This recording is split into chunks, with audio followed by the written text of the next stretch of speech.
Hi, my name's Stephen Powell. This is my wife, Sharoy, and I dissected on January 26th of 2022. Um, Everything was fine. I worked out pretty much every day, and they had found the aneurysm probably about 3 years prior, and they were checking it every 6 months, make sure it hadn't got to that danger threshold of what my doctor said, 5 centimeters. It was kind of hit me out of nowhere. I was in the hospital for a regular checkup. They come in, and my cardiologist said, we found an aortic aneurysm. And I had no idea what that even was. And she started explaining to me that that's actually what John Ritter passed away from. And so then it kind of clicked with me the severity of such a situation. So her plan was to get a scan every 6 months, keep a check on it, make sure it didn't get beyond the 5 centimeters. Um, and so that's what we did. And January 26th of 2022, I woke up feeling fine, no issues, went to the gym like my everyday normal routine. And while working out, I get in there and I was going to do shoulders that day. So I walk in, I go to warm up a little bit. So I grab some dumbbells and start doing over the head presses. And not heavy weight at all, very lightweight, just kind of warming up. And I felt a pain in my chest right here on the left side. I didn't think much of it. I thought maybe I just turned or something like that wrong. So I get up, rest for a second, get back down, start doing another set. Well, then the pain gets much worse. And so I stand up and I go to stretch. And about that time, I go to reach in my pocket to get my phone. I feel a sharp, piercing pain go through my back shoulder blade. And before I could get my phone out of the pocket, I fell on the gym floor. And I was in and out from that point until several hours after my surgery. And I remember hearing a couple of guys were in there. And I remember hearing one of the guys say, "Hey, did y'all see this? Or did y'all see that?" And somebody in the distance said, "What?" And he told him, he said, "This guy was just stayed up stretching and he fell."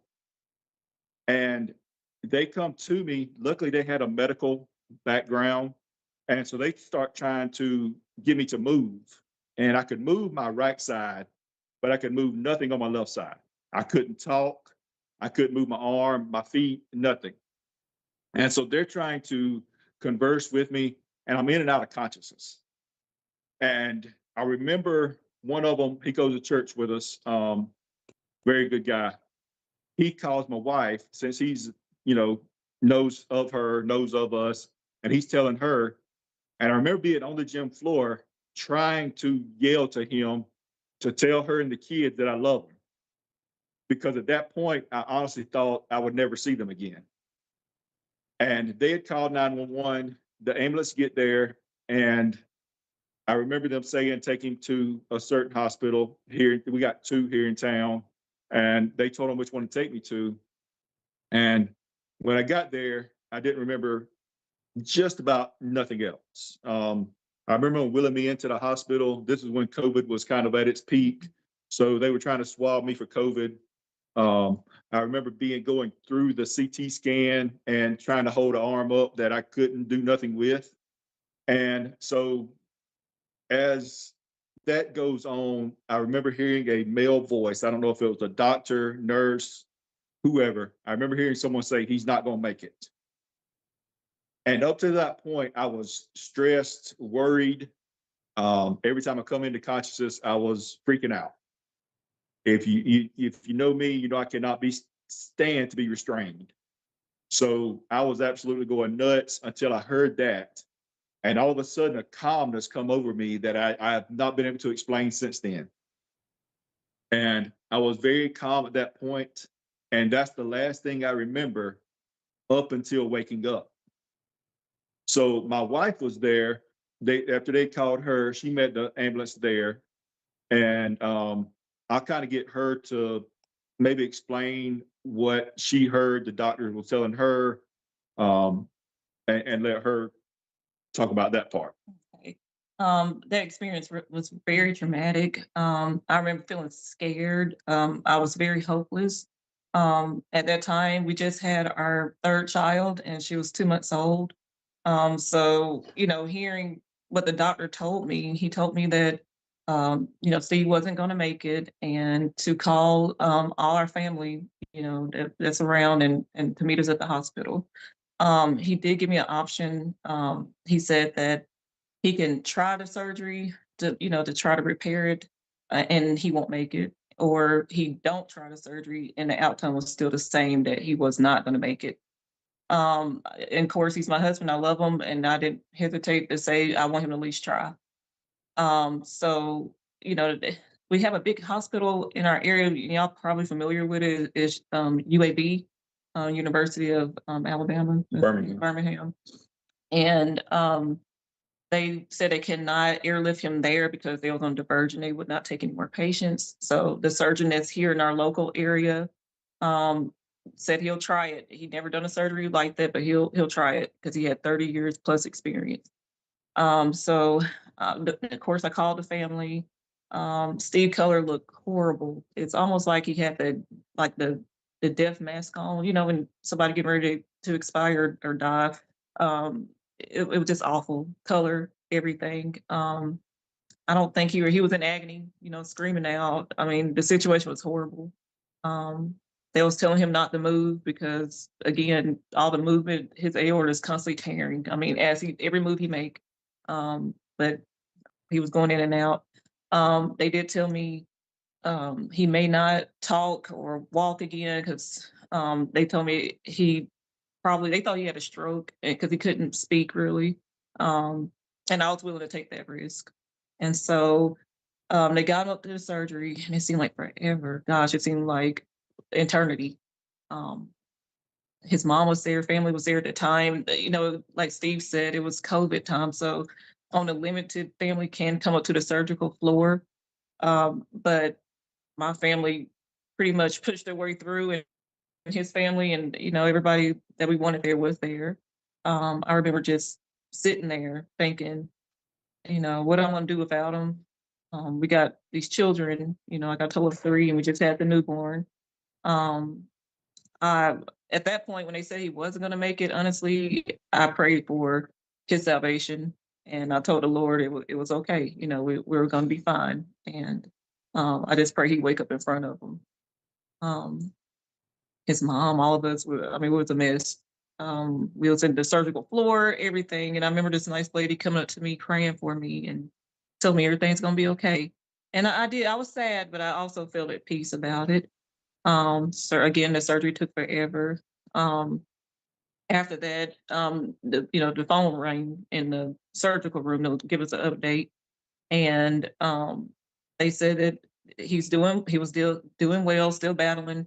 They repaired aorta and told us that it's another chance that that double the chance is not making it because um, they said they had to wait and see if he's going to reject. I don't know if they put It's kind of I can't even think of the name of it. It's a sleeve yeah, it's to like kind of hold the aorta together. yes, and they said his body might reject it, and they got to leave him open for an hour, maybe even two. So we waited patiently again. That time seemed like forever. So we did, and then finally the surgery was done. The doctor came out. Most of the time, I could read people very well and read their mannerism, read their body language, but I could not at that time read the doctor's body language. He came out to tell us his progress. The doctor came out. He kind of had his head down, doing his hands like this, and I'm thinking, here we go. He didn't make it, and they said he had a 1% chance. So I just knew he didn't. So we all gathered to him, Steve family, my family, and I. And the doctor said, he said, I don't know how, and I don't know why, but he said, I'm very surprised, and I don't know how to even tell you guys this. And he said, but he made it. And I promise you, that was like the news for the rest of my life. My knees hit the floor, everybody did. And I was just thanking the Lord. Thank you so much, Lord. And from there, he's standing here and speaking to you guys, let him know his testimony. It's been difficult since, obviously he can't work out like he wants to. There's been a lot of, mental health battles, and changing our family. 'Cause I'm used to him doing like all the strength stuff in our house, but it is limitations to what he can do. But over it all, I think it made us stronger. Yeah. And after it was a very tough, trying time. Um, as men, we try to never admit a weakness. That's how we're taught, I guess, unfortunately. And so I was trying to battle myself and eventually come to a point of having to go seek counseling. And so I did. And fortunately, after a couple of sessions, I was able to deal with it a lot better. And since then, the cardiologist she's always been great from day one here in Dothan. And she's referred me to a doctor at UAB because of just to kind of monitor everything. Last November, I had to go through another open heart surgery to fix the rest of the aorta because of the fact the doctor here in Dothan was in such a hurry to save my life. He had one job and one job only, and that was pretty much it, was to save my life and take care of the rest later. Fortunately, he did. And, when you talk about things that just worked out just right, this doctor would not have normally been there at that time in the morning because this was very early, 4, 5 o'clock a.m. But they had some kind of meeting. And so he just happened to be at the hospital at that time. And having the guys at the gym that were there with me, having them there, and it was just all just such a amazing situation to come through. I'm very thankful. My wife was an absolute rock. um, but yeah, that's kind of my story. Um, Not saying it was easy, but it was definitely um, a time to remember. And as I was listening to one earlier that done the same thing, he was talking about you never forget that day, You don't. and you don't. You do not forget today. I spent, I think, about a week in ICU, and we would actually have people from the emergency room come to our room and say, "I just had to come see because they told me he lived, and I did not believe it." And when you hear that, you're like, because like I say, I was in and out. So a lot of stuff I, don't remember, I do remember. And when you hear that, it really hits home. And that, like I say, even nurses coming up from the ER couldn't believe it. I've since went and had a scan, and one of the guys who actually did the scan that day has told me, he said, "I remember the day you come in," and this was, I don't know, probably 6 months after it happened. And he still remembered me coming in because of the fact it was such a slim chance of me getting out of there that day. And still, at that time, we were going through a lot. I didn't have a job at the time. Steve was our breadwinner, for our family. And, I'm thinking of how he's gonna work, like how we gonna get by. So, you know, you can get through it, no matter what you're going through. And it may not seem like you can or impossible, but you could do it. We went through trial and tribulations. We're still standing. We're still here. We didn't lose anything. So even when you think it's tough and you going through this, just know that you are a trooper and you can. The groups on Facebook are tremendous. Before we left the hospital, my wife had found several. Aortic Coach here being one of them, has just been tremendous for that support because as a survivor, not many people can understand what it's like.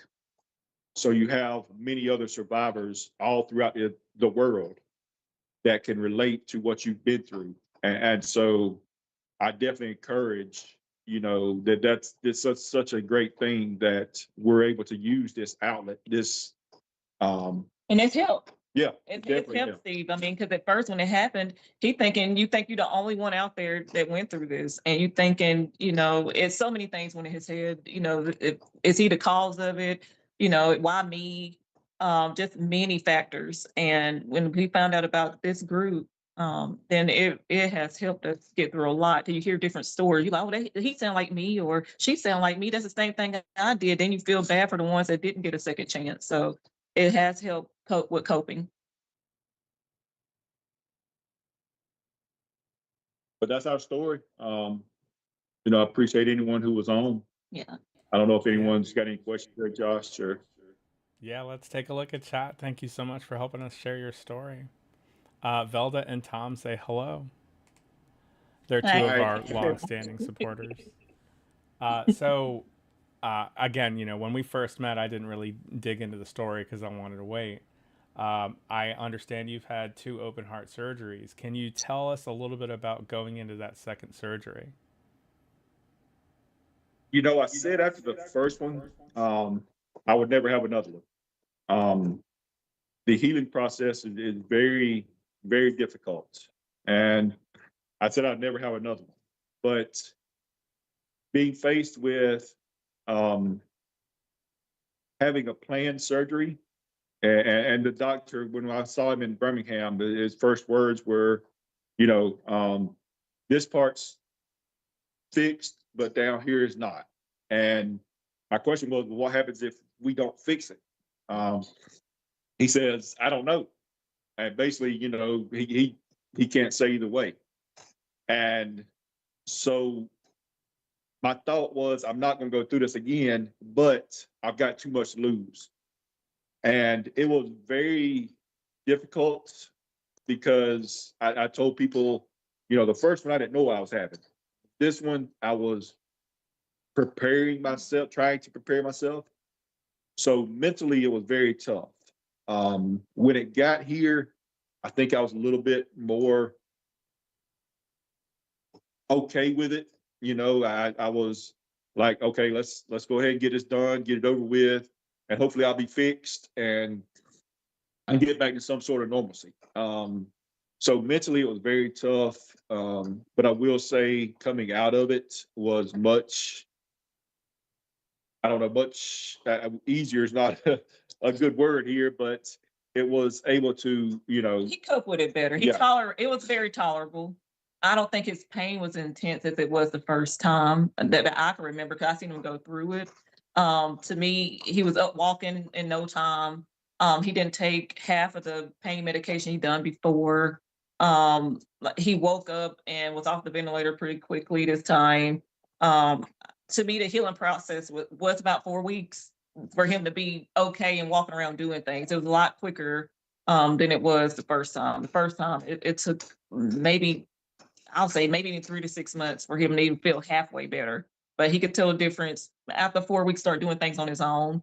I think the transition was much better in my eyes, much better. Now we were scared at first. He didn't, again, like he told you, he didn't want to do it. Because he think about, the healing process, cracking over his chest again, all the things that, what normal people will fear. But I'm glad he got it done. And he wanted to, run around with the kids, and he couldn't do that before, but he did this time. So my opinion as a caregiver for him, I think the second time was way, way better, way calm and controlled and way better. Now his surgery took about 6 hours. They started on him at 11 and they didn't get done, Lord, to 8 and 9 o'clock at night. And we was in the waiting area waiting on him, but much better, much, much better. I love to hear that. Thank you. This leads me into my next question. Velda also asks, did you have rehab? The first time, yes. Again, growing up, that was something that, you just didn't do.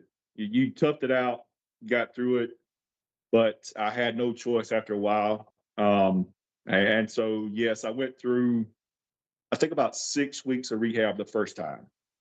The second time, I kind of did a little bit of the rehab myself because I was able to do a lot more. I was able to walk a little further. The first time I couldn't walk to the end of my driveway, which is a very short distance, to go to the mailbox. So I needed something. So yes, the first time I did, the second time I kind of was a lot more prepared. I did it a little bit better myself. I had lost a lot of weight between the first time and the second time. The surgeon told me, the more weight you lose, the better it'll be for you.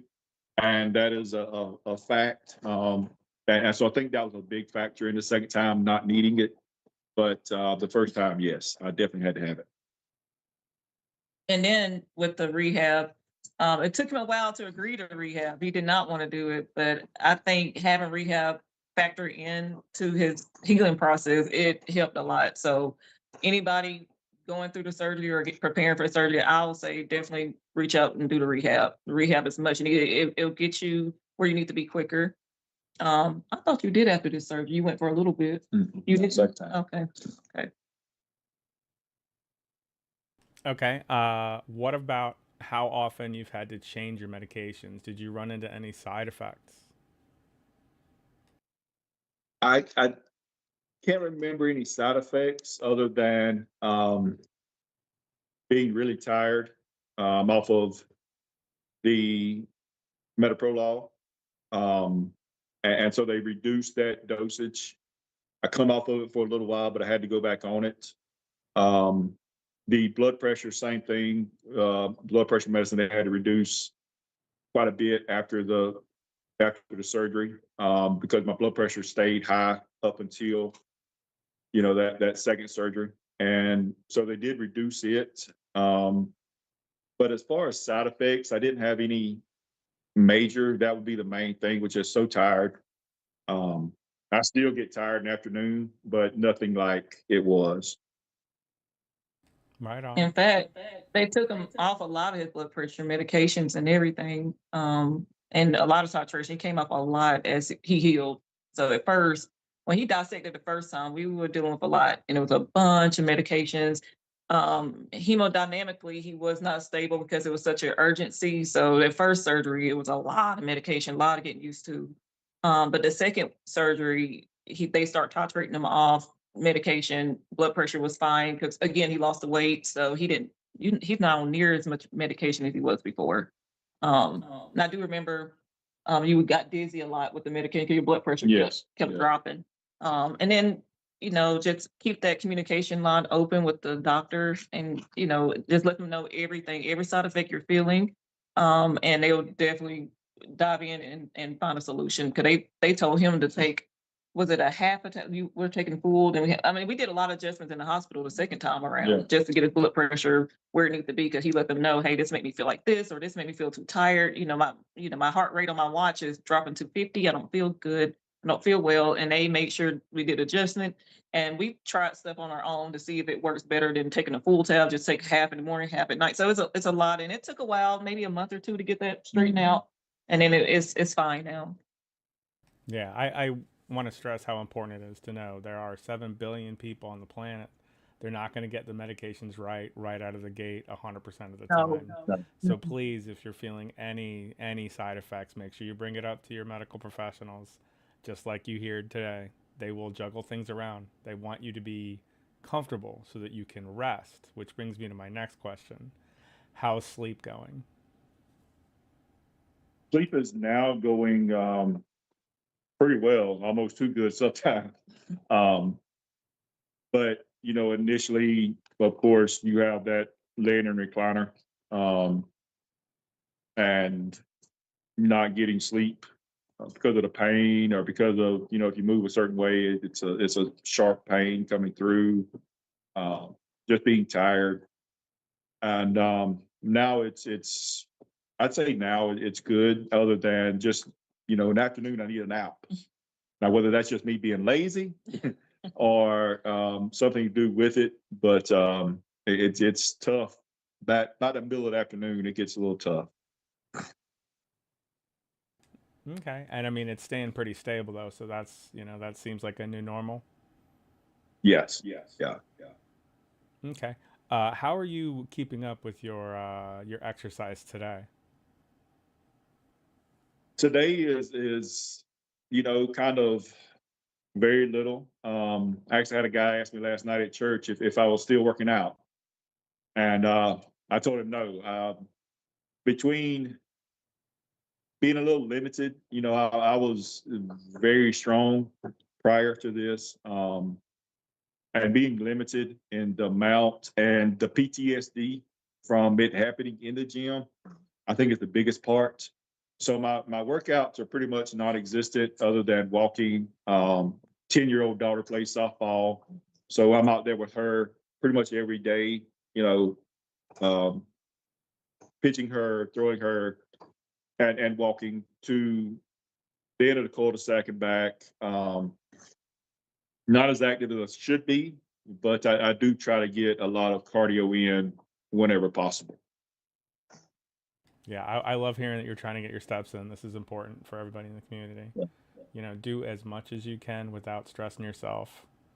Right. Yeah. Make sure you're keeping that line of communication open to the medical professionals. Mike DC has joined the chat. He says, "Thank you very much to tell your story." He's a question. How long before you can sleep like before after heart surgery? He was in the question, reading my mind. How long Did it take you to get to a regular pattern of sleep? The first surgery, probably 2 months. Yeah, it's a while. The second one, the first surgery probably about 3 months. Second one's probably about a month and a half to 2 months. But it's a different world. Luckily, I'm a back sleeper anyway, so that part wasn't as bad. But as someone who's a stomach sleeper, I don't know. Like I say, I spent a lot of nights on the recliner. Yeah, the recliner helped us big. Like the recliner was our best friend. That and that pillow they give you to squeeze, it was Oh gosh, a lot. those Like, red heart pillows. I'm starting a collection of them. yeah, we got a collection and they work. And they work. And then back to the pain thing, splitting the chest when you cough or anything, any strain. He learned to use his arm, scooting, and all those techniques help. They helped a whole lot. And it'd been times he did not want to get up, but I had to make him get up. They would breathe down your neck about those little breathing exercises. Remember them? So you keep your lungs healthy. So all those we made him do. He did not want to initially, but I pushed him and let him know he had to do it. And they will push you too in that hospital where it probably aggravates you. So be prepared for that. That's wonderful. You two are amazing. Thank you so much. You're welcome. Do you have any advice for somebody who's newly diagnosed or somebody who's coming right out of the surgery in the next few weeks? Have a support system. That's doctor support system. That's a family or close friend support system. You will need it. Don't try to do everything yourself. Like I say, we're my generation, we were taught that you just push through, you get through it. That's not the case at all.